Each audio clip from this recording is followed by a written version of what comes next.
성경이 말한다 Q&A 신앙생활편. 오늘은 41번째 시간으로 용서받지 못하는 죄는 무엇인가요? 라는 질문에 대해서 우리 말씀으로 생각해 보겠습니다. 마태복음 12장 31절 32절.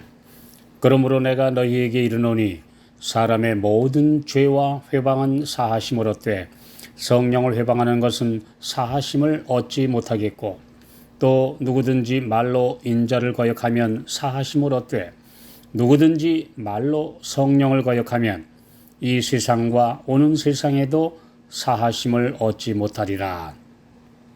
이 말씀을 보고 용서받지 못하는 죄에 대해 궁금해하는 분들이 많습니다. 예수님의 십자가는 인류의 모든 죄를 다 깨끗하게 대속해 주신 완벽한 대속인데 왜 용서받지 못하는 죄가 남아 있을 수 있을까요? 살인죄도 강도짓도 다 용서를 받는데 용서를 받지 못하는 죄란 한마디로 죄를 깨닫지도 못하고 회개할 마음이 전혀 없는 완고한 상태를 가리킵니다. 하나님께서 사람과 교통하시는 것은 성령의 역사, 성령의 감화를 통해서입니다. 그런데 이 역사를 고의로 거절하는 사람들은 자신의 영혼과 하늘 사이의 통로를 차단해 버리는 것입니다. 사람이 회개하고 믿는다면 그의 죄가 어떠하든지 그리스도의 피로 씻음을 받으나 성령의 역사를 거절하는 자는 회개하고 믿을 수 없는 자리에 자신을 두는 것입니다. 죄를 용서받지 못하는 경우는 하나님이 용서하기를 싫어하시기 때문이 아니라 범죄한 사람이 용서받기를 원하지 않기 때문입니다. 그러한 소원은 용서를 위해 꼭 필요합니다. 용서받기를 원치 않는 사람은 성령의 경고하는 음성 때문에 더 이상 고민하지 않기 위해 하늘과의 교통의 줄을 끊어버린 것입니다. 그래서 더 이상 양심이 작동하지 않게 되는 것입니다. 하나님께서 심령에 역사하시는 것은 성령을 통하여 하시는 것인데 이 마태복음 12장에서 바리새인들은 고의로 성령의 감화를 거절하고 이를 사탄에게서 온 것이라고 말하므로 그들의 마음 문을 닫아버렸습니다. 이렇게 하면 하나님께서 그들과 교통하실 수 있는 통로를 끊어버리는 것입니다. 성령을 끝까지 거절하면 하나님께서 그 영혼을 위하여 더 이상 하실 수 있는 것은 아무것도 없습니다. 강제로 마음문을 여시지는 않기 때문입니다.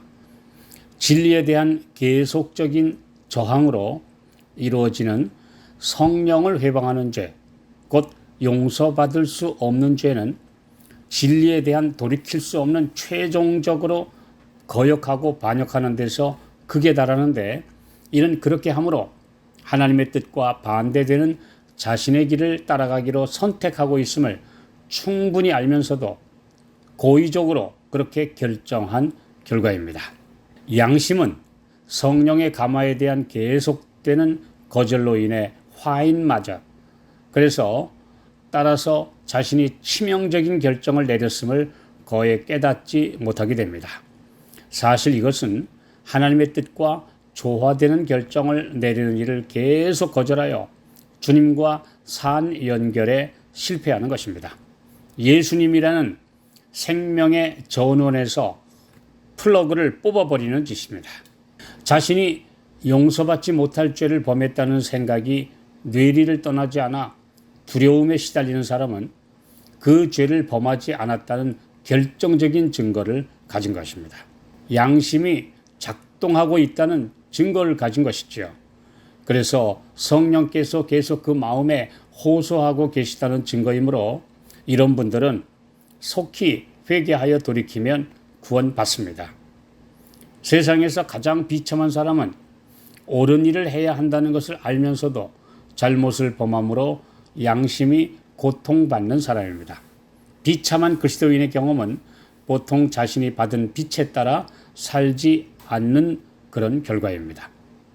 양심이 고통받는 사람은 둘 중 한 가지 방법으로 문제를 해결하고 긴장을 풀 수 있습니다.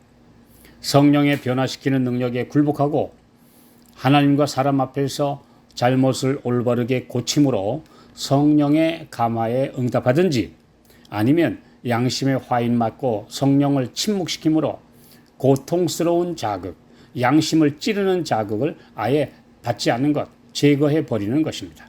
이런 길을 택하는 사람이 회개할 수 없는 것은 그의 양심이 영원히 무감각해져 회개하기를 원치 않기 때문입니다. 그는 고의적으로 자신의 영혼을 하나님의 은혜가 미치지 못할 곳에 두는 것입니다. 그의 선택력을 고집스럽게 악용함으로 선과 악을 구별하는 능력을 잃어버리게 됩니다. 악이 마침내는 선하게 보이고 선은 악처럼 보이게 됩니다. 그것이 바로 죄의 기만성입니다. 성경에서 멸망당한 영혼들, 결국 잃어버림 바 된 영혼들을 보면 보통 그런 과정을 거친 것을 보게 됩니다. 양심은 인간의 영혼 속에 있는 하나님의 눈이라고 비유하는데, 이는 적절한 표현입니다. 그것은 사람으로 하여금 그에게 비추어진 빛에 순종하는 생애를 계속하도록 촉구하기 위해 하나님이 준비해 놓으신 경고장치입니다. 그것을 하찮게 여기는 것은 영원한 멸망의 위험을 무릅쓰는 일과 같습니다. 하나님에 대한 고의적이고 고집스러운 불순종은 마침내 고칠 수 없는 습관이 되어버립니다. 시편 19편 13절, 또 주의 종으로 고범죄를 짓지 말게 하사, 고의로 범하는 죄, 고범죄를 짓지 말게 하사 그 죄가 나를 주장치 못하게 하소서. 그리하시면 내가 정직하여 큰 죄과에서 벗어나겠나이다. 하나님의 율법의 모든 범죄자들은 죄인이며 고의로 죄를 범하며 살아가는 자는 대단히 위험한 상태입니다. 물론 고범죄도 용서받을 수 있죠. 문제는 그렇게 계속 고집하면 나중에 뻔뻔스러워져서 회개하지 않는 그런 사람이 되기 때문입니다. 그런 죄가 거듭될수록 마음이 더 점점 굳어지게 되며 마침내 죄에 대해 무감각해지게 됩니다. 히브리서 6장 4절로 6절, 한 번 비침을 얻고 하늘의 은사를 맛보고 성령에 참여한 바 되고 하나님의 선한 말씀과 내세의 능력을 맛보고 타락한 자들은 다시 새롭게 하여 회개케 할 수 없나니, 이는 자기가 하나님의 아들을 다시 십자가에 못 박아 현저히 욕을 보임이라. 모든 죄인들 중에 가장 중한 죄인은 하늘이 인류의 구속을 위하여 준비하신 방법을 멸시하는 자들입니다. 지은 죄가 아무리 중하더라도 구주께 나오면 흰눈같이 깨끗하게 사해 주시겠다는 그 놀라운 약속을 무시하고 거절했기 때문입니다. 오늘 우리의 마음에 양심의 빛이 남아 있으면 우리는 결코 멸망당할까 두려워할 필요가 없습니다. 주님께 나아가면 됩니다.